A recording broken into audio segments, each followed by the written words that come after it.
Let's talk now about a pretty significant action taken by the U.S. State Department to remove the group Mujahideen-e-Khalq from the U.S. government's terrorist list.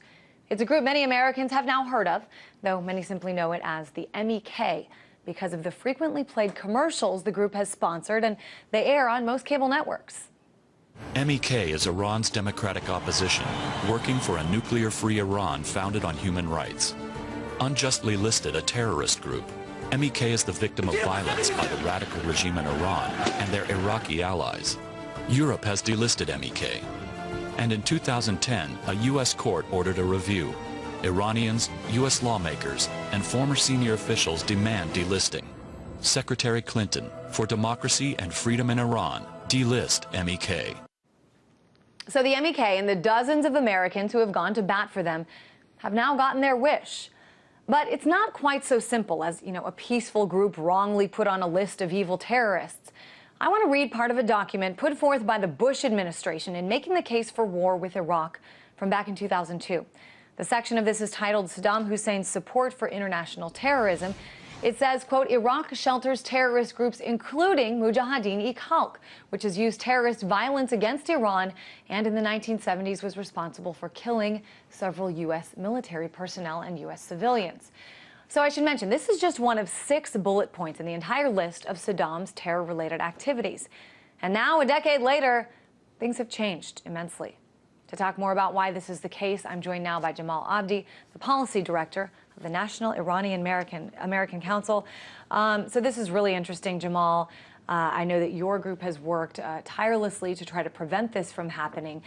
Why do you think it happened?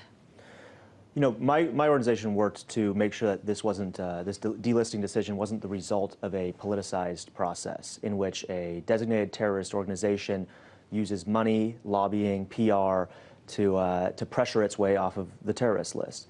I think at the end of the day, this shows that the campaign that the MEK embarked on worked, and that paying people like Rudy Giuliani and Howard Dean to pressure the State Department to take this group off the list ended up working. And it creates a really dangerous precedent for other organizations that are dangerous to U.S. interests and undermine, frankly, our policy regarding resolving the dispute with Iran peacefully. And you mentioned Rudy Giuliani and others. It's not just former politicians and people who had a former role. We're talking about current lawmakers. Ileana Ros-Lehtinen, the chairman of the House Foreign Relations Committee, she has apparently accepted at least $20,000 in donations from Iranian American groups or their leaders.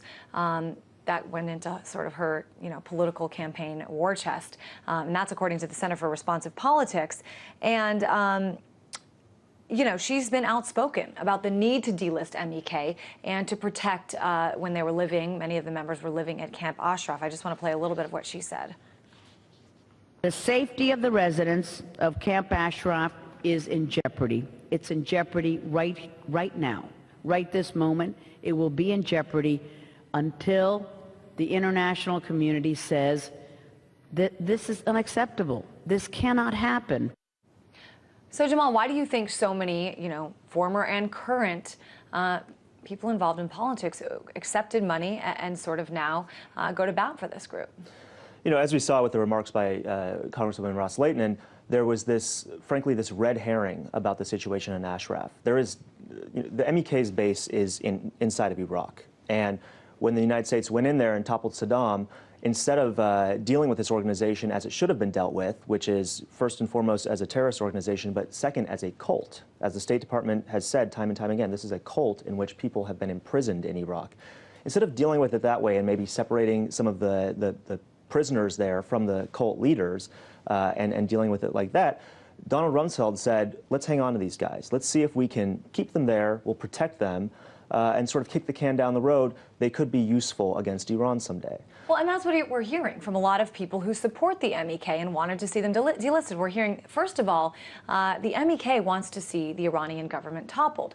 And essentially, in a lot of ways, so does the U.S. government. So you have the sort of enemy of the enemy as our friend kind of thing. You also have people saying, even if you don't like them, they haven't done anything sort of terrorist-related anytime recently. So what's your argument to that? Well, the fact of the matter is, U.S. officials, and I wouldn't characterize the entire U.S. government as supporting this group. There are certainly members of Congress who do. There are members of the administration who strongly oppose the organization. But U.S. officials went, public. They went to NBC and said, MEK is working with Mossad to conduct assassinations inside of Iran. So there's clearly, at least reportedly, still a paramilitary aspect to this group, and they are committed to advancing their political agenda by using violence.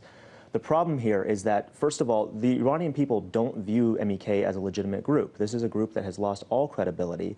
The Iranian people may detest the Iranian regime, but even the only group less popular than the Supreme Leader and the regime is the MEK. And now there's this appearance that the United States is going to be behind that group.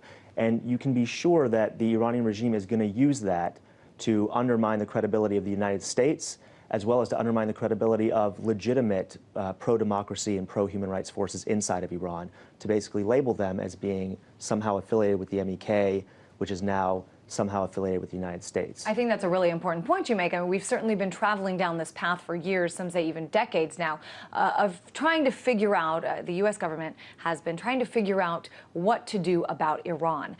Certainly we've heard from countries like Israel, from certain people in our own Congress, that the only answer has to do with, taking military action. But, President Obama, that didn't seem to be his first choice. Does this sort of backing of the MEK, delisting it, does this sort of eliminate any chances there were, if there were any chances, to negotiate more diplomatically?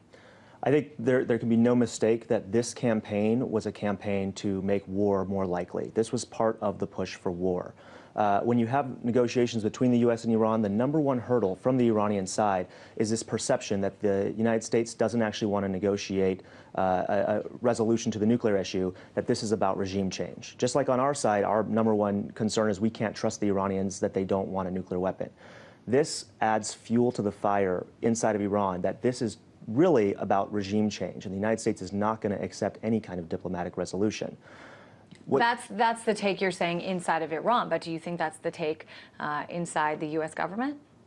Inside the U.S. government, this makes it a lot more difficult to negotiate with the Iranians because we've now taken this group off the list. And here's the thing. If these guys could pressure their way off the terrorist list, if they could pour millions of dollars into the top lobbying firms in the United States, pay the top officials like Giuliani, like Bolton, like Dean, to speak out on their behalf and basically manufacture this campaign to achieve their political agenda here. Imagine what they're going to do now that the MEK is off the list and you have all this money that we don't know where it's coming from is swirling around, and the next push is we need war with Iran. So all of these politicians in the U.S., we're talking, former Pennsylvania Governor Ed Rendell, a Democrat who's an MSNBC contributor. We're talking, as you said, Giuliani. We're talking Tom Ridge, the former Homeland Security Secretary under George W. Bush. Is it just about money? Are they just being paid a ridiculous amount of money? Or is there something else? I mean, I can't imagine that, Al-Qaeda could come in and pay any amount of money to U.S. politicians to get their way. Don't you think that they really truly believe that MEK has been wrongfully characterized as terrorists? I think that there are some people on that list who didn't know any better.